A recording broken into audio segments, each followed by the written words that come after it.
Principal Matters Podcast, episode 341.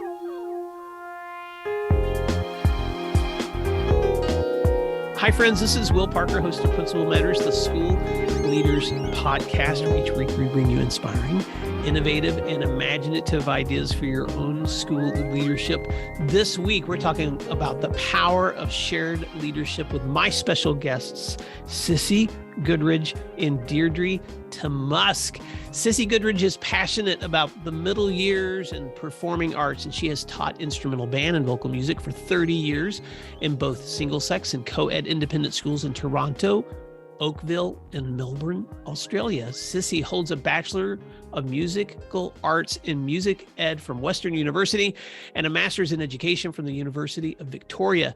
She has worked with students from junior kindergarten to grade 12 and finds joy in helping students find their voices.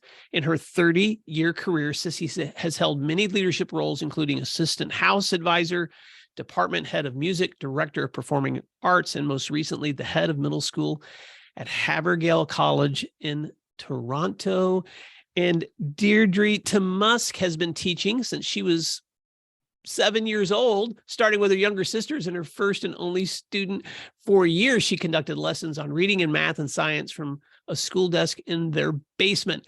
And she later earned a Bachelor of Science in Physics from Queen's University and a Master of Art in Curriculum Design and Education from the University of Toronto. Deirdre began her formal teaching career in Medellin, Colombia, where she taught math, and later moved to Hazelwood School District in St. Louis, Missouri, before returning to Canada to teach at an all-boys school in Toronto. During her 19 years at the school, she held various leadership positions, including department chair of math, senior house advisor, director of community service, assistant head of the upper school in charge of operations and strategic projects. And in her most recent career move, she became the head of the senior school at Havergal, an all-girls institution in Toronto, Canada, just 18 months ago. Oh my gosh, if you guys could see what I'm seeing looking at this screen of these two guests, Cissy and Deirdre, welcome to Principal Matters Podcast. Before I ask you to fill in the gaps, I just have to say, if Principal Matters could see you, they would see the coolest glasses. Like Cissy has on these awesome glasses, like others leopard spots. And then Deirdre has on these like neon pink. So I've took a screenshot so I can put it maybe with the show notes. If you want to check this out, go to williamdparker.com. But ladies, will you fill in the gaps on that intro and tell listeners something else they may be surprised to know about you? Who wants to go first? Deirdre, why don't you go ahead? I'll go ahead. I think some things that people might be surprised. Oh, and filling in the gaps, I will let the listeners know that my sister was successfully educated, and now she has a master's in biomechanical engineering, and I take full credit for that. And also some other things that they'd be surprised to know about me is after living in Medellin in the 90s, and I developed a love for Spanish, and I take salsa lessons as part of my. And thank you for correcting my mispronunciation. Well, it's Medellin or Medellin. That's much more beautiful than the way I pronounced it. That's okay. It's okay. Well, thank you, Deirdre. It's so great to have you in the room. Cissy, fill in the gaps on that intro and tell listeners something they may be surprised to know about you. Well, I guess what might be a little bit surprising, not surprising that I'm musical, because obviously with a degree in music, that kind of makes sense. But I did moonlight probably for the first decade of my career as a pop singer with my younger brother, who currently lives in Los Angeles. But I did have the great honor of being nominated for a Juno, which in Canada is the equivalent of a Grammy in the US. What? So that was a whole heap of fun getting to attend one of those as a guest artist. Someday my dream is to do a Principal Matters bonus. So for maybe secret subscribers that want to do additional content that I don't get to share live. And so, Cissy, we could do another bonus with a little performance. So we could share some of that stuff out. Well, that is you. Let me just set the context for Principal Matters listeners so they'll know why I'm having so much fun with the both of you.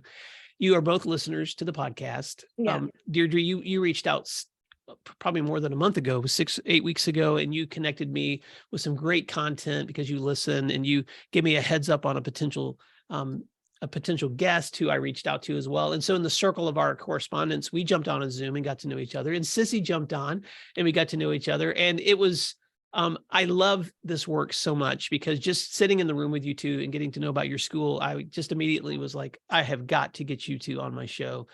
First of all, I have to say this: I can't imagine how dangerous you two are in person together, because there's so much energy you guys give through a screen together.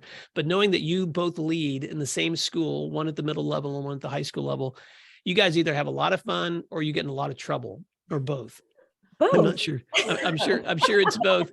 But why don't you tell listeners, first of all, a little bit about your school? And I want to dig into the way you guys share leadership. I want to dig into your school, but I also want to talk about your transition stories, because over the last several months, I've had a lot of conversations with leaders about how they made these kinds of moves in their careers. And you two have had such interesting careers. But let's start with your school first. What offerings or experiences are available at Havergal College that you would like other education leaders to know about? I think if I'll start with the sort of the co-curricular program, what's happening outside of the classroom. Certainly, because that was the hat I was wearing before I'm in this role. But we have an extraordinary athletic and arts program for a girls' school of approximately 650 students. 50% of the students are involved in athletics, and 50% of the students are involved in the arts, which is quite extraordinary, certainly in my experience in the different schools that I have been in. I say to the students, if you can dream it, if you can think it, we likely have it, which is really a great place for us to be, because students can find their passions, or they can find new ones, they can develop them. But we have band and strings and drama and dance. I think there are 75 different athletic teams. We even started curling probably 3 or 4 years ago. I'm not sure if you're familiar with curling, but we even do curling. And I know that lacrosse is one that we are looking at starting next year. So it's, there's lots and lots for our students to do once they finish their academic day at 3:30. Oh, I love that. Deirdre, what would you add to that? Yeah, we have an innovation hub here at our school. It's called HCX, and the X is supposed to stand for sort of like the unknown.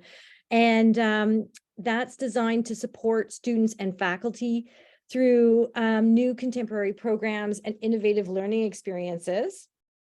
And because we want to provide teachers and students with the tools they need to thrive no matter what the future brings. So that is a big part of our school. We're a Round Square school, and I'm not sure if your leaders are familiar with Round Square, but it connects schools all over the world.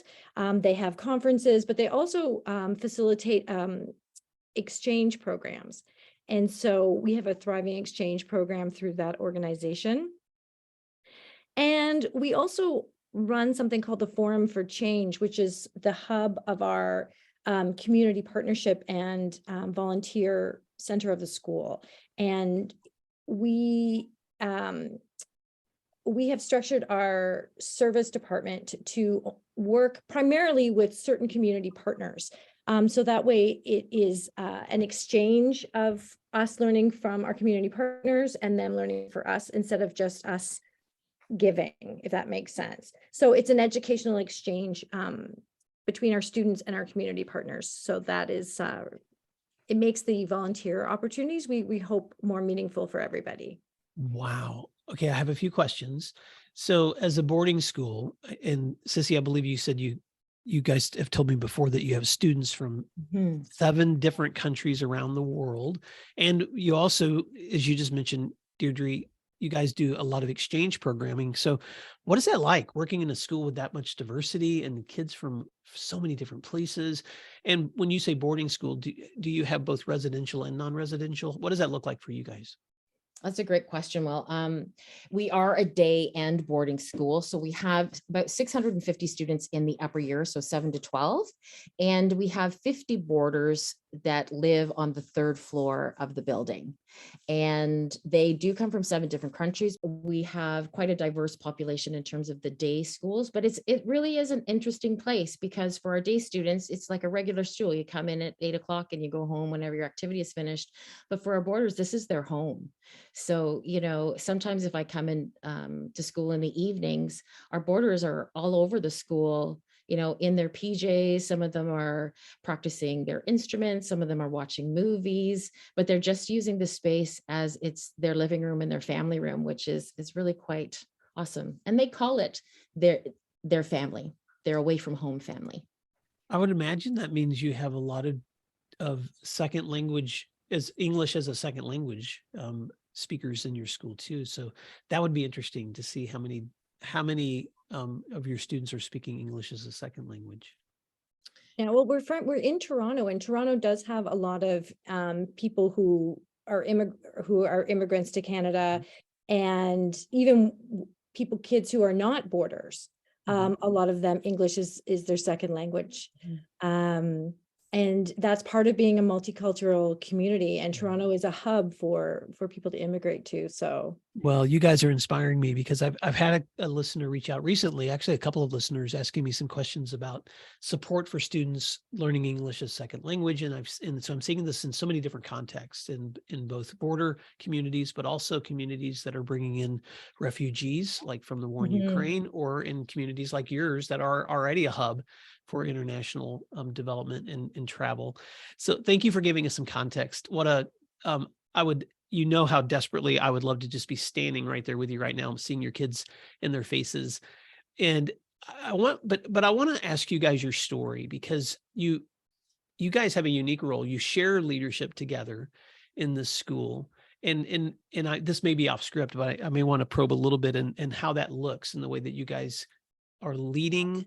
But there's 2 of you, and I see you collaborating so much together, but it may be helpful to hear a little bit about how you got here. So let's back up to that story, because you 2 have very storied careers. You're both veteran educators who are both in a place that you love, but you came to it in such different ways. And so, Deirdre, let me start with you. Can you share a little bit about the story of transition in your leadership journey and what brought you to your current role? So I always wanted to be a teacher my whole life.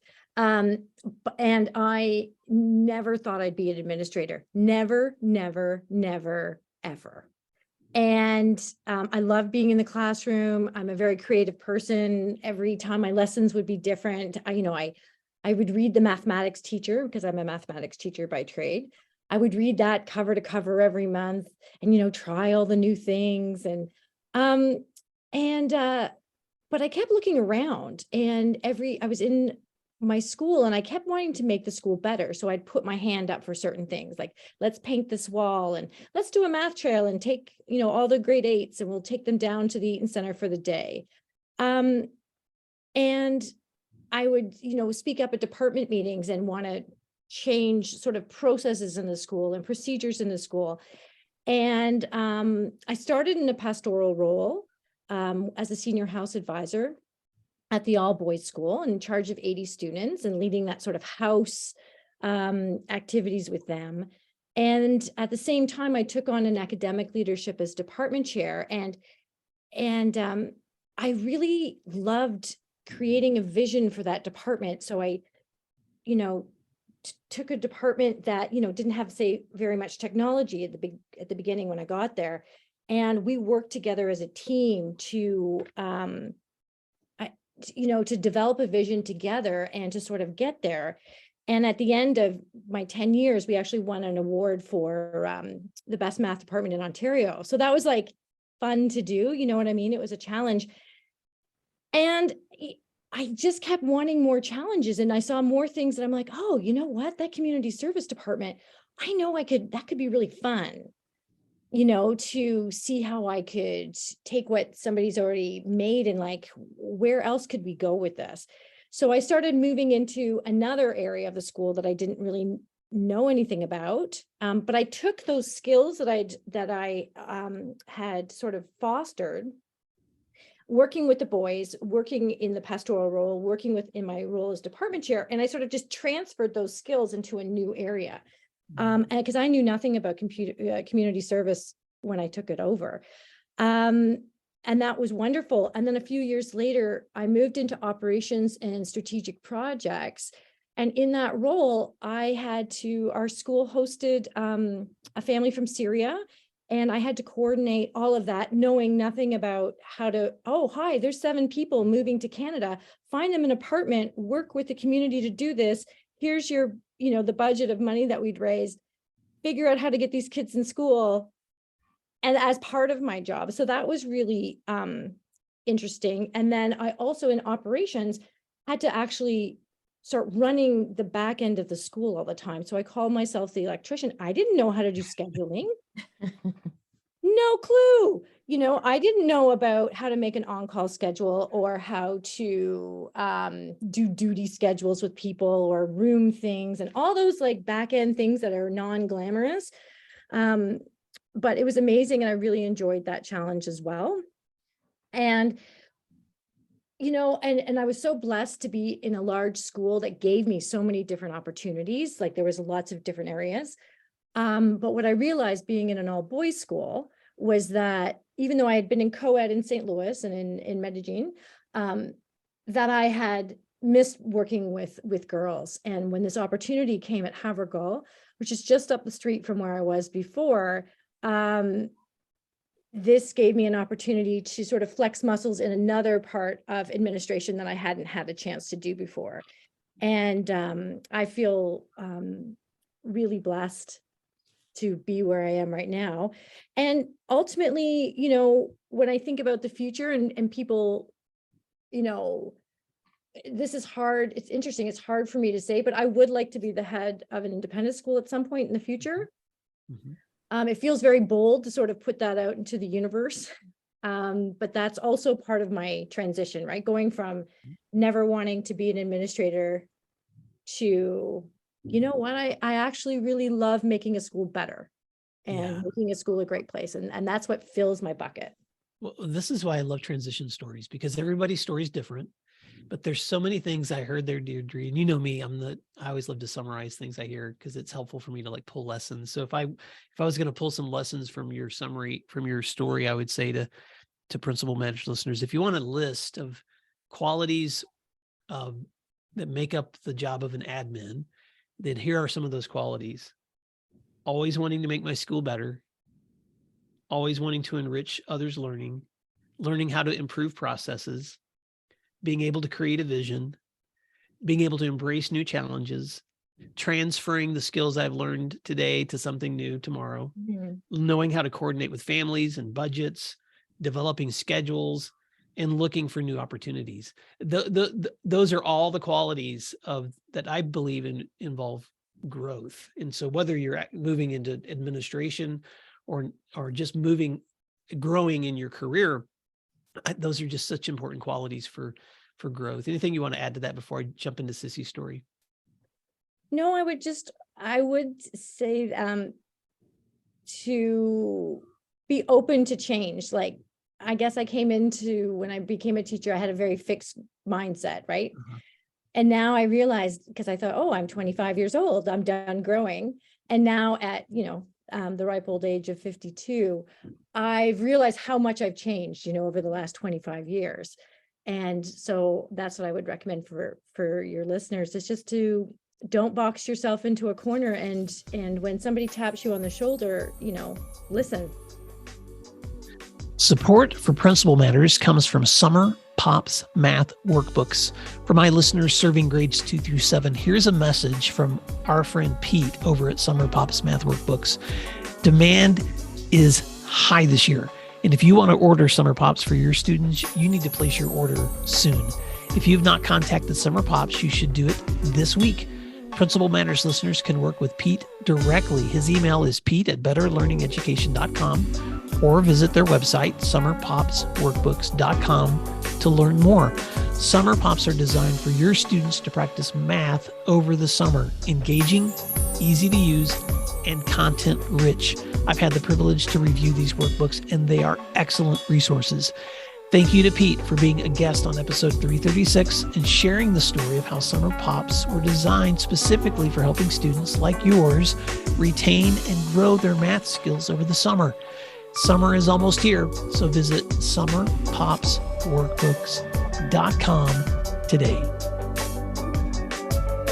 Support for Principal Matters comes from Peer-Driven PD. Let me paint a picture for you and see if you can relate.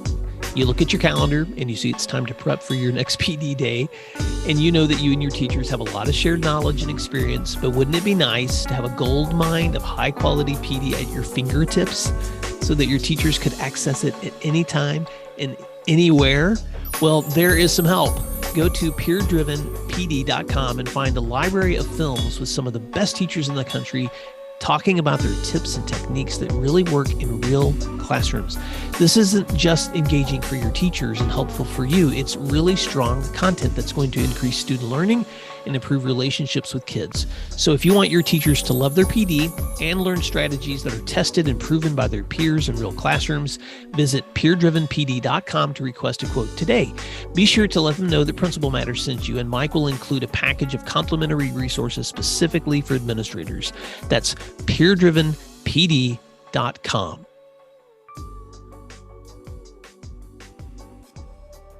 Oh, I love that. Cissy, what's your transition story? How did you go from music into the leadership roles that you have now? I think, for music, I am a musician. That's who I am.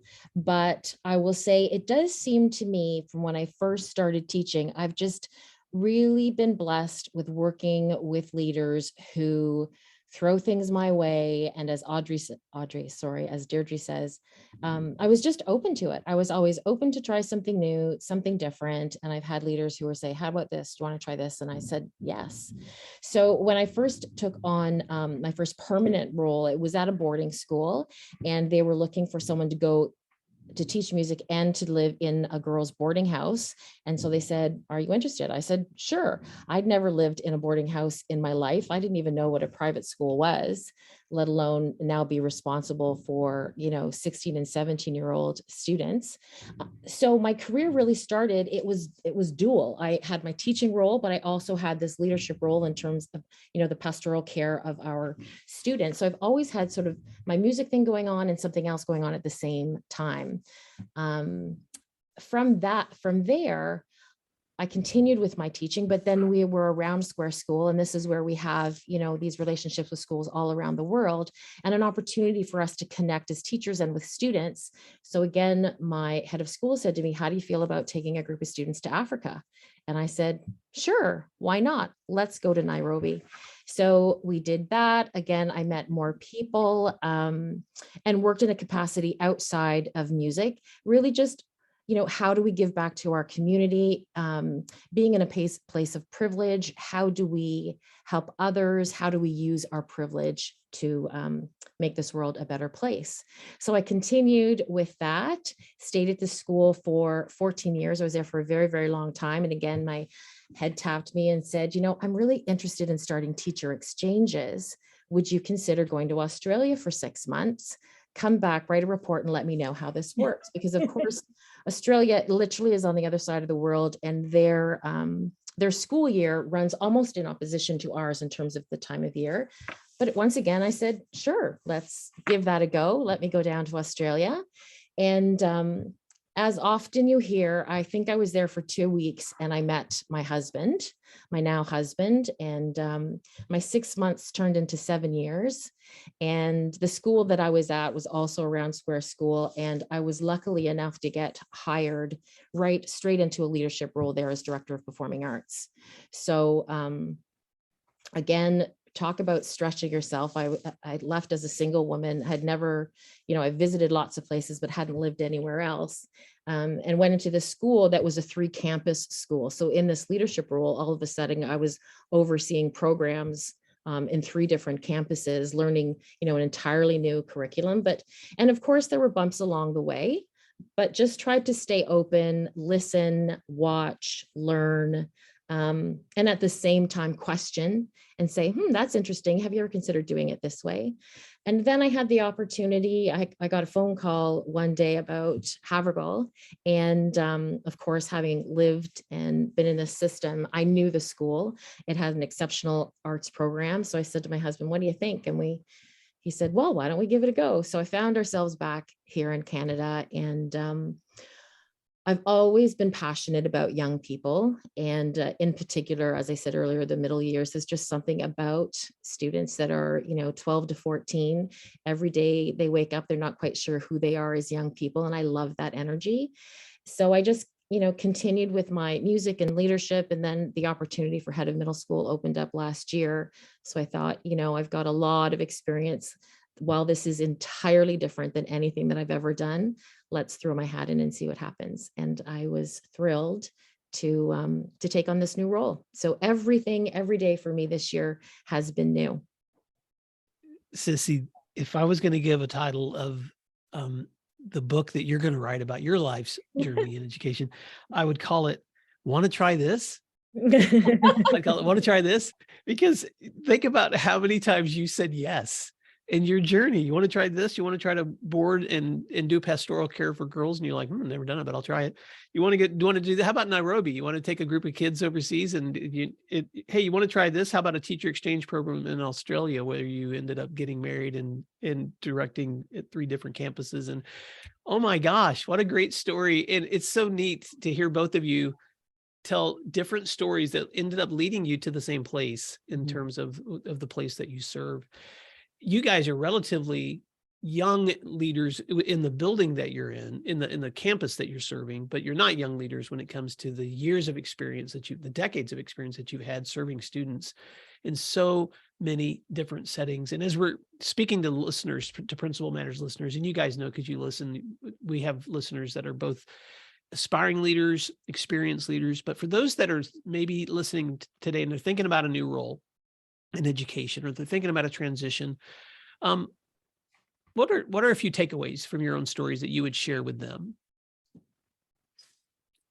Deirdre, you want to go first? Sure. I've got maybe 4 main things I think I want to say. One is, don't wait to get experience. Don't think you have to have experience. Just think about your transferable skills. And, if you can organize X, you can organize Y. And just apply anyways. I think that's really important. But when you are applying for jobs in administration and you're thinking about that, I would start by talk to people about their jobs. People like to talk about themselves. And I used to feel kind of shy to reach out to people and say, hey, head of this school, could you talk to me about what it's like to be a head of a school? Because I think I want to do it, but I'm not really sure. They're happy to sit down with you and tell you about the highs and lows of their jobs and give you and talk about their own journey. And listening to the stories from other school leaders has impacted me in a lot of ways and given me strength. I remember one school leader telling me that she had applied for various heads of school jobs, I want to say 6 times before she got what she was looking for, and she didn't give up. And so that knowing that people are getting rejected all the time kind of gives you strength. Like, yep, this is just part of it. I would also say that if you're going to transition to leadership, those interviews are very different. And I mean, when I interviewed for teaching positions, I just waltzed right in and just blathered away for an hour, which I'm obviously very good at doing. But for interviews at that level, you do have to do a lot of research on the school and your position. You do have to practice. You do have to learn to speak in threes and keep your hands, there's lots of like coaching things and really having somebody and working with somebody, especially the first time you do it, I think is a really good idea to get a coach. And my last piece of advice would just be test the waters and try things, take kids on huge trips like Cissy did.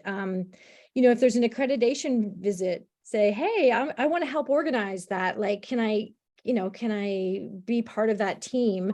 Let people know that you're interested. Because if you don't put your hand up, nobody has any idea that's something you might want to do. And don't be shy if you're young. Just because you're 27 doesn't mean you can't do this. Like, you can. So many good takeaways there, Deirdre. Don't wait to get experience. Talk to people to understand what you're getting ready to step into for advice and feedback. Test the waters, and then be prepared. And so, Principal Matters listeners, I've done some coaching with principal candidates who maybe want to get on the other side of that too. And I'm going to share the contact information for Deirdre and Cissy too at the end of this. If you want to reach back to any of us, we love to talk about ways with aspiring leaders, especially, or somebody who may be transitioning. Sometimes it is helpful to get on the other side. Cissy, what advice would you give? Well, I think I'd start by saying, say yes. The title of your book. The title of my new book is Say Yes. I mean, because certainly that has worked for me. And what I believe is that sometimes people see in you what you don't yet see in yourself. And particularly as a young educator, if your leader comes to you and says, I want you to, consider doing something like this, just go for it and say yes. I know that some of my most worthwhile experiences have come because I just said yes. I think the other thing, sort of mirrors what Deirdre was saying in terms of volunteering. I continue to just put my hand up when, whether it's been asked or not, if they're, people are looking for people to help out. Usually I like to start with, how can I help? And not be afraid to get your hands dirty and just get in there, even if it's an area that is not your area of expertise in the school, but it's a wonderful way to get to meet colleagues in your school, get to meet other students that you don't work with. So I would say volunteer as much as you can. And I'd also say, don't be afraid to ask for what you want. And one of the examples that I gave was when I first started here at Havergal. It's a highly academic school, and we would take our students on these band competitions, and each year they would win, but it was a regional competition, so there's an opportunity to go further. And so our band won, and they had the opportunity to go to BC, which is about a 5-hour flight. It'd be going from New York to California. And it was in the springtime, and the administrators say, oh, no, they don't go to the finals. I was like, what? And so, I just kept going back in a polite way, kind of like, how do you like me on this side? And finally, the principal said, all right, if you email all of the families, and if we get, 80% of the parents saying that the kids can go, they'll go. Well, 100% of the parents said yes. So 110 students we took on a plane and flew to the other side of the country, and they did well. So don't be afraid to ask for what you want. You might get a no, but you might get yes. And I think the last part, that certainly as I reflect, is that no, your journey won't be a straight line, and it's totally fine if it's not. Get out there, try things. Sometimes if you take a step sideways or a step backward, know that, ultimately you're going to be going forward. So it's not a straight line, but every opportunity is a gift to meet new people, to meet wonderful students, and to learn a lot. Wow, Cissy. Say yes. Volunteer. Don't be afraid to ask for what you want, and know that your journey won't be a straight line. These are golden nuggets. And I know we need to wrap up here. In fact, I may ask you to, if you'll step around for a bonus talk. But as we wrap up here, I just want to say to the both of you, thank you for your generosity in, first of all, listening to Principal Matters, reaching out to me, Deirdre. Thank you so much for making that contact and letting me get to know the two of you. But also in the middle, I know every time I interview leaders that are in the middle of their day, and any listener who's an administrator knows this, you're having to shut out all the stuff you're going to have to go clean up in just a little bit, so that you can focus in on a conversation that lots and lots of other people are going to get to listen to. I told you guys at the top of the episode, because I'm not often good at letting listeners know these things, but this podcast, at the time of this recording, this is probably going to come out in April, but we're recording this at the end of February. That's how many conversations I've been recording lately. But we've had more than 1 million downloads of this podcast now. And so it makes me so excited to think about anyone out there listening right now that could walk away today with those golden nuggets from Deirdre and from Cissy, do not wait to get your experience. Talk to other people who you want to learn from. Test those waters. Prepare yourself for those interviews. Say yes. Volunteer. Don't be afraid to ask for what you want. Know that your journey will not be a straight line. Those are so golden. Well, as we wrap up, I just want to ask the two of you, how can folks connect with you? What's a parting word of advice that you may want to give leaders that you didn't get to say as I was wrapping up there? And what's some way that people can find you if they want to learn more about you or your schools? Deirdre? Well, first, I want to say thank you so much. I have been listening to you now for, I don't know how many years, but I really, really appreciate all the wisdom that I've heard from you and from your other guests. It helps me know that I'm not alone.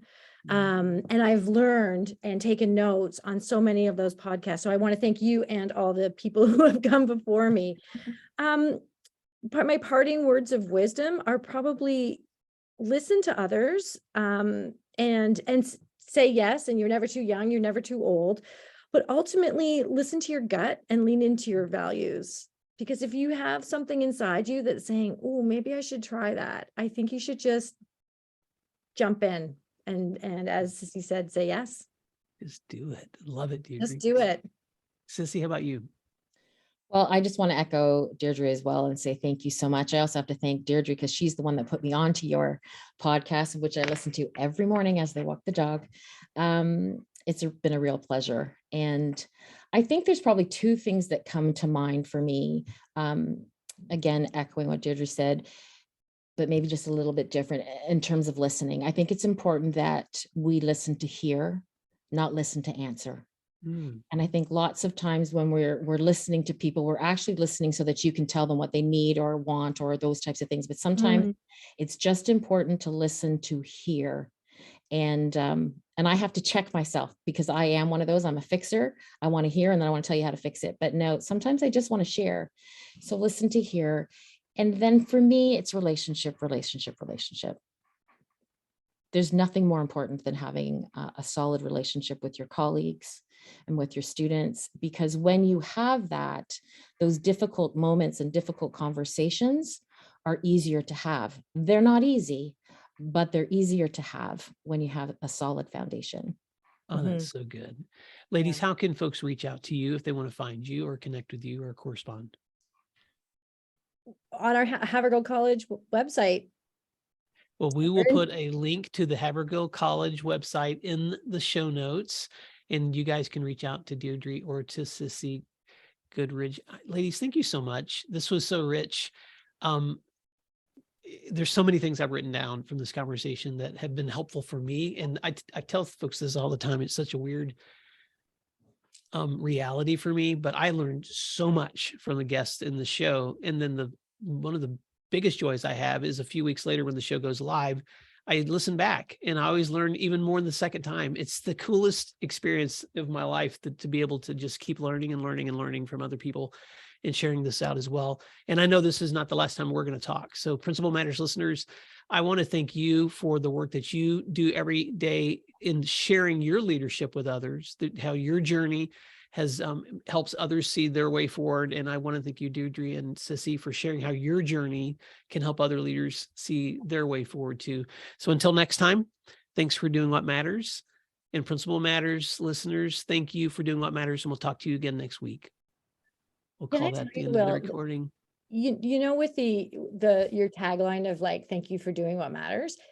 I can't tell you, every week it moves me to tears.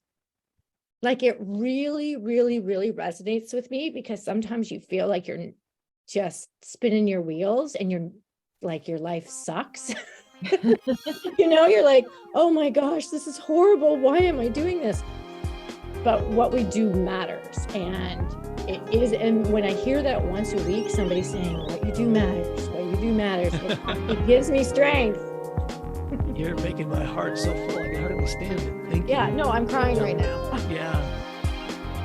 You can find free resources like this one at my website at williamdparker.com. Check out the services link on williamdparker.com. williamdparker.com to learn more about leadership academies, mastermind offerings, and executive coaching. If you're planning professional development for the year ahead, or you're looking for keynote presentations from any of my books, please email me at will@williamdparker.com. Thank you for learning together today, and thanks again for doing what matters.